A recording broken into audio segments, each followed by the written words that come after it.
built by storm, shaped by pain. I see faces everywhere. গেল 20 দিন হলে release পেয়েছে মেগাস্টার শাকিব খানের এবারেরই দেবে বহুল আলোচিত সিনেমা প্রিন্স সিনেমা। আর এই সিনেমাটা 20 দিনে কত টাকা ইনকাম করলো এই নিয়ে নানা জল্পনা কল্পনা ইতিমধ্যে শুরু হয়ে গেছে। তবে এখানে কথা হচ্ছে আজকে আমি আলোচনা করব শাকিব খানের বরবাদ এবং প্রিন্স এই দুইটা সিনেমা নিয়ে। তো শাকিব খানের বরবাদ 20 দিন পরে কত টাকা ইনকাম করেছিল এবং শাকিব খানের প্রিন্স সিনেমাটা 20 দিন পরে কত টাকা ইনকাম করলো সেটা জানাবো। তো আপনারাই কম্প্রোমাইজ করে বলবেন যে মেগাস্টার শাকিব খানের কোন সিনেমাটা বেশি ভালো হয়েছিল, একটু কাইন্ডলি বলে দেবেন। তো বিগত 20 দিন হলে সিনেমাটা রিলিজ হওয়ার পর থেকে ভালোই সারা শব্দ পাচ্ছিল, যদিও মাল্টিপ্লেক্সে তারা প্রথম 2 দিন শো পায়নি, পরবর্তীতে শো পেয়েছিল। তবে শাকিব খানের প্রিন্স সিনেমাটা 20 দিনে মাত্র কত টাকা ইনকাম করেছে সেটা জানলে আপনি অবাক হয়ে যাবেন, যেখানে বরবাদ সিনেমার ইনকাম ছিল আকাশ পাতাল তফাৎ। আমরা প্রত্যেকে জানি বরবাদ সিনেমা যখন রিলিজ পাওয়ার 20 দিন পরে বরবাদ সিনেমার ইনকাম দাঁড়িয়েছিল প্রায় 50 কোটি টাকারও বেশি ইনকাম দাঁড়িয়েছিল বরবাদ সিনেমার। আর যেখানে প্রিন্স সিনেমার ইনকাম দাঁড়িয়েছে মাত্র 23 কোটি টাকা। তো এখানে দুঃখের সাথে বলতে হচ্ছে বরবাদ সিনেমা যেখানে 7 দিন ইনকাম করেছিল 27 কোটি 43 লাখ টাকা, সেখানে 20 দিনে প্রিন্স সিনেমাটা ইনকাম করেছে মাত্র 23 কোটি টাকা। তো দুইটা ছবির মধ্যে তফাৎটা কত আপনারা একটু ভালোভাবে কম্প্রোমাইজ করলে বিষয়টা বুঝতে পারবেন। শুধু আমি মুখে বলছি এমনটা নয়। তো প্রিন্স সিনেমার পরিচালকও এই বিষয়টা নিয়ে একটু হলেও বলেছেন যে কত টাকা ইনকাম করেছেন বা ইনকাম কীভাবে হচ্ছে। তো চলুন আমরা সেই প্রযোজকের মুখ থেকে আমরা বিষয়টা একটু হালকাভাবে শুনে আসি যে আসলে প্রিন্সের সিনেমার ইনকাম কেমন, দর্শকদের সারা শব্দ কেমন। চলুন আমরা তার মুখ থেকে বিষয়টা একটু ক্লিয়ারলিভাবে শুনে আসি। আমি তখন already problem that very big problem. সেই টাকা যদি আমি 3 কোটি টাকা আমি টেবিল মানি না উঠাতে পারি, আপনারা জানেন কিনা আমি এখনো পর্যন্ত 80 টাকাও আমি ঘরে নিয়ে আসতে পারি নাই। নট ইভেন সিঙ্গেল মানি আমি আমার পকেটে নেই নাই। আমি এখনো সেই টাকা থেকে কোনো পয়সা আমি খাই নাই। তো এখনো পর্যন্ত কিন্তু গতকালকে আমি প্রায় 6-7 লাখ টাকা খরচ করে প্রেস মিট করেছি। অত্যন্ত দুঃখের সাথে জানাচ্ছি যে আপনাদের সবার যে অভিযোগ, সবার যে কষ্ট, সেটার জন্য আমিও নিজেও অত্যন্ত দুঃখিত এবং সত্যিও কষ্ট পাচ্ছি। মহান রাব্বুল আলামিনের কাছে যে আমার এই প্রিন্স ছবির মাধ্যমে আপনাদের সবার মধ্যে যে সমিতি বলেন, আমি যেটা দেখতে পাচ্ছি শুনতে পাচ্ছি, সবার মধ্যে একটা নাড়া খেয়ে গেছে যে একটা সিস্টেমটাকে বদলানোর জন্য, যে সিস্টেমটা আপনাদের ছিলই না। আমি এসে যা দেখেছি বা আমি যা জেনে এসেছি, সেই জানা থেকে আমার ছবি যেভাবে রিলিজ হয়েছে, যেভাবে যা হয়েছে একদম আগের যা মানে যে নিয়মে হয়েছে ঠিক সেভাবেই হয়েছে, তার চেয়ে ব্যতিক্রম আমারটা হয় নাই।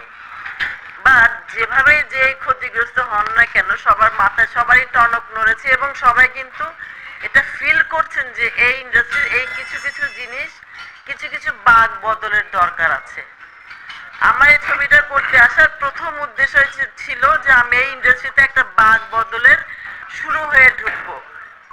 কারণ এই ইন্ডাস্ট্রিতে অনেক এলোমেলো অনেক কিছু শোনা যায়। আমরা কমার্শিয়ালি আমরা চিন্তা করেছি, আমরা ব্যবসায়ী যেহেতু আমাদের ভাবনাগত দিক থেকে আমরাও এটা ভেবেছি যে একটা যে কোনো জিনিস ভালোভাবে হোক, সুন্দরভাবে হোক। একটা ছবি করা মিডিয়া একটা রয়্যাল সেক্টর আমরা মনে করি, এটা একটা শিল্প। এটাকে সুন্দর করে আমরা সারা বিশ্বে কেন পৌঁছে না দিই? দেখেন এখানে অনেক প্রডিউসার আছেন, অনেক শুনেছি যারা ভলমালিতে অনেকেই প্রডিউসার, আমি তাদেরকে সম্মান করি। ওনাদের অনেক অনুভূতি, অনেক অভিজ্ঞতা, ওনাদের অভিজ্ঞতার ঝুলি অনেক বেশি, যেখানে আমার একদমই নাই। কারণ আমি নতুন ব্যবসায়ী এবং এখানে একদমই নতুন আসছি। তারপরে কিছু যে স্টাডি করিনি তা না, আমি হল নিয়ে স্টাডি করেছি। গত 2 বছর আমি অনেক কিছু জেনেছি, বুঝেছি, সেগুলো করে আমি এখানে একটা ছবিতে লগ্নি করতে এসেছি। আমাদের যে ডিরেক্টর উনি আমাদের পরিবারের মানুষ, উনাকে আমরা মানে অনেক আগ থেকে উনার কাজ জানি, আপনারাও হয়তো বা জানেন। উনি খুব ভালো কাজ করেছেন, খুব মানে 300-350 ফিকশন করে উনি মানে অ্যাজ এ ক্রিয়েটিভ পারসন যথেষ্ট কেপাবল। তো সেই জায়গাটা থেকে আমরা বুঝে শুনে জেনে হয়তো বা শুরু করেছিলাম। আমরা এই প্রি প্রোডাকশনটা শুরু করেছি গত একটি বছর যাবত। আমার এই জার্নিটা ছিল এবং খুবই বর্ণাঢ্যময় অভিজ্ঞতা। আমার এই ছবিটার জার্নি আমার চমৎকার বর্ণাঢ্যময়। আমি প্রত্যেকটা স্টেপে আমি অনেক চ্যালেঞ্জ আমি মুখোমুখি হয়েছি, কিন্তু আমি কোনোভাবে হতাশ হইনি। শুরু থেকে শেষ পর্যন্ত টিল আজকে পর্যন্ত আমি কিন্তু চ্যালেঞ্জ ফেস করছি। ইভেন দেন গতকালকে যেই মানে প্রেস মিটটা হলো, সবাই আপনারা জানেন অলরেডি আজকে সারা দিনের ঘটনা শুধু সব নেগেটিভ প্রচার। আমি যদি আমাদের মেগাস্টারকে নিয়ে থাকি এবং সে এসেছেন, এখানেও কিছু কিছু ইনফরমেশন কিছু কিছু যেটা ভুল ছিল, যেটার কারণে আজকে কিন্তু সমস্ত মিডিয়াতে অনেক কথা হচ্ছে।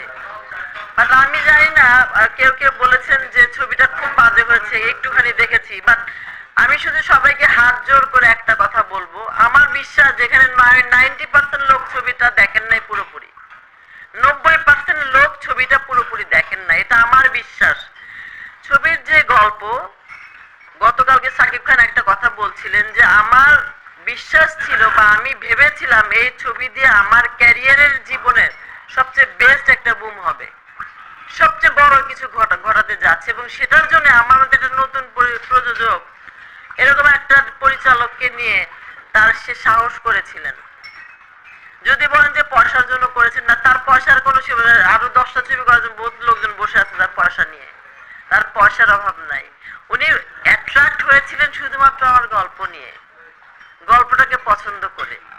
তো যাই হোক, বিভিন্ন ধরনের অ্যাটিটিউড হয়েছে যেটা আমি ফেস করেছি। আমার হয়তোবা ছবিটার জন্য যেভাবে আমি চিন্তা ভাবনা করেছিলাম 10-12 কোটি টাকার মধ্যে শেষ করব, তো বিভিন্ন জায়গায় বিভিন্ন পরিস্থিতিতে পড়ে আমার কিন্তু ছবিটার লগ্নি জাস্ট ডাবল হয়ে গেছে। সরি টু সে বলতে হচ্ছে, কারণ আপনারা সবাই বলেন যে না না এটা বলা যাবে না, এই সে কেন বলা যাবে না ভাই, টাকাটা তো আমার গিয়েছে, আমি তো 10টা মানুষকে এখানে এঙ্গেজ করেছি, তাই তো? যখন আমি একা শুরু করেছিলাম তখন তো আমার একটা বাজেট ছিল, যখন বাজেটটা পুরো মানে মানে খুব বাজেভাবে বাজেটটা ক্রস করলো, তখন আমার তো কিছু না কিছু করতে হয়েছে, আমার অনেকের কাছে বলতে হয়েছে, আমার এই ছবিটা শেষ করার জন্য আমি দাঁড়ে দাঁড়ে ঘুরতেও হয়েছে আমাকে যে না ছবিটা আমার শেষ করতে হবে। কেন?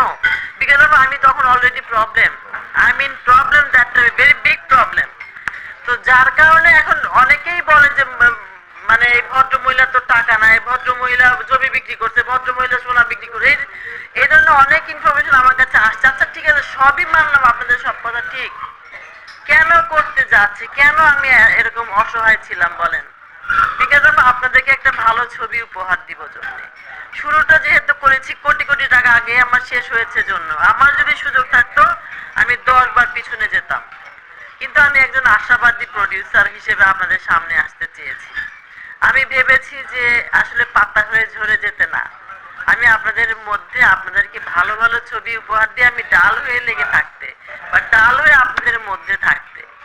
তো সেজন্য আমি অত্যন্ত দুঃখের সাথে বলছি, জানি না কার কি কিভাবে কি হয়েছে, তো সবগুলো দায়ভার যদি আপনারা সবাই আমাকে দেন তাহলে আসলে আপনারা অন্যায় করবেন। আর একটা সবাইকে অনুরোধ করি, মানে আমাদের আসলে ভাষাগত দিকটা ঠিক রাখা উচিত, চিটার মিটার হ্যান ত্যান এগুলো নাই বলি আমরা, কারণ একটা ভাষার সৌন্দর্য মানুষকে অনেক অনেক দূর নিয়ে যায়। 3 ইঞ্চির জিব্বা দিয়ে একটা মানুষকে পুরো কবরে দিয়ে দেওয়া যায়, বা 3 ইঞ্চির জিব্বা দিয়ে একটা মানুষকে অনেক উপরে সম্মানিত করা যায়।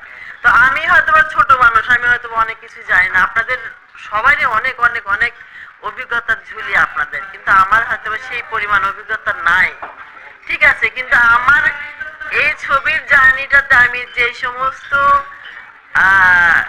মানে অভিজ্ঞতা অর্জন করেছি, আমার বিশ্বাস যে অভিজ্ঞতা আমি অনেক দূর কাজে লাগাতে পারবো। তো আরেকটা বিষয় আমি বলছিলাম একজনকে আজকে, যে যেহেতু আমাদের মেগাস্টার, আমার বলার কিছু নাই, উনি চমৎকার মানুষ, ওনার কাজের ব্যাপারে ওনার ডেডিকেশনের কোনো তুলনা নাই, এটা আমি বলবো। কিন্তু কিছু কিছু জায়গায় আমরা এমন ভাবে বিব্রত হয়েছি, কিছু কিছু জায়গায় যেগুলো আমরা আসলে মানে আমার কথা যেখানে আমি পড়েছি সেখান থেকে আমি উঠতে চাই। আপনাদের যে সিস্টেমগত দিকটা আপনারা সবাই বলছেন যে আমরা সিস্টেমটা চেঞ্জ করতে চাই, বা আসলে কিন্তু মানে আমি আগে থেকে জানতাম না, এখন জানার পর অনেকেই বুঝেছি। একটা বছর পুরো আপনাদের হল বন্ধ থাকে, আপনারা কেমন অস্থির হয়ে আসছেন আমার কাছে ছবিটার জন্য, ছবি নেওয়ার জন্য এসে। আমি কিন্তু আসলে আমার অভিজ্ঞতা ছিল না। আর ব্যাপার হচ্ছে আমার যেহেতু এতগুলো টাকা লগ্নি হয়েছে, আমি ভেবেছি যে মানে টেবিল মানিটাতে আমি যতটুকু শুনে এসেছি যে টেবিল মানিটাই টাকাটাই মেইন মানি, তারপরে আর টাকা পয়সা পাওয়া যায় না। এটা আমি ইনফরমেশন এটাই পেয়েছি। তারপরে কেউ টাকা পয়সা দেয় না, এসে অনেক ঝামেলা করে। এটা কিন্তু আমার শোনা কথা। তো যার কারণে আমিও ভেবেছি আমি তো এত টাকা দিয়ে, দেখেন যদি কথার কথা আমি যে আপনার নিশ্চয়ই অলরেডি বুঝে গেছেন যে আমি কত টাকা খরচ করেছি, সেই টাকা যদি আমি 3 কোটি টাকা আমি টেবিল মানি না উঠাতে পারি, ইভেন দেখেন এই 3 কোটি টাকা সহ আমি ইন্ডিয়াতে পাঠিয়েছি আমার ডিসিপিটা আনার জন্য। আমি শেষ মুহূর্ত পর্যন্ত আমি জীবনটা দিয়েছি, চেষ্টা করেছি। আপনারা জানেন কিনা আমি এখনো পর্যন্ত 1টি টাকাও আমি ঘরে নিয়ে আসতে পারি নাই, নট ইভেন সিঙ্গেল মানি আমি আমার পকেটে নেই নাই। আমি এখন সেই টাকা থেকে কোনো পয়সা আমি খাই নাই। তো এখনো পর্যন্ত কিন্তু টিল গতকালকেও আমি প্রায় 6-7 লাখ টাকা খরচ করে প্রেস মিট করেছি। আমি কিন্তু করেই যাচ্ছি আমার এই ছবিটা বাঁচানোর জন্য। তো এখন যেটা হয়েছে যে শুরু থেকে আপনাদের যেগুলো বলছিলেন যে অনেক হলে হয় না, আপনাকে অনেক ধন্যবাদ জানাই যে স্যার অনেক সুন্দর করে বলেছেন যে উনার একটি শোই হয় নাই। হ্যাঁ, আজকের কথা বলতে পারেন যে আজকের সেল, এটা আমরা নাই বলি কেন আজকের সেল, কারণ এখন তো সব অফিস আদালত খুলে গেছে। আজকের সেলটা 0 হলেও কোনো কিছু করার নাই, কারণ এখন তো এই সময় কেউ ছবি দেখতে যায় না। অ্যাকচুয়ালি ছুটির দিনই যাবে, কারণ যেহেতু এখন ওয়ার্কিং সময়। ব্লকবাস্টারে ঈদের দিন থেকে চললো। আরেকটা সবাই আপনারা জানেন, আমি সব ভাই বোনদের বলতে চাই যে আমি যে একটা পরিস্থিতির শিকারে পড়ে গিয়েছিলাম সেটার মনে আপনারা বুঝতে পেরেছেন। আমি সিঙ্গেল স্ক্রিন পেয়েছি সব, সেটাই হয়তো আমার সবচেয়ে বড় দোষ ছিল। আমাকে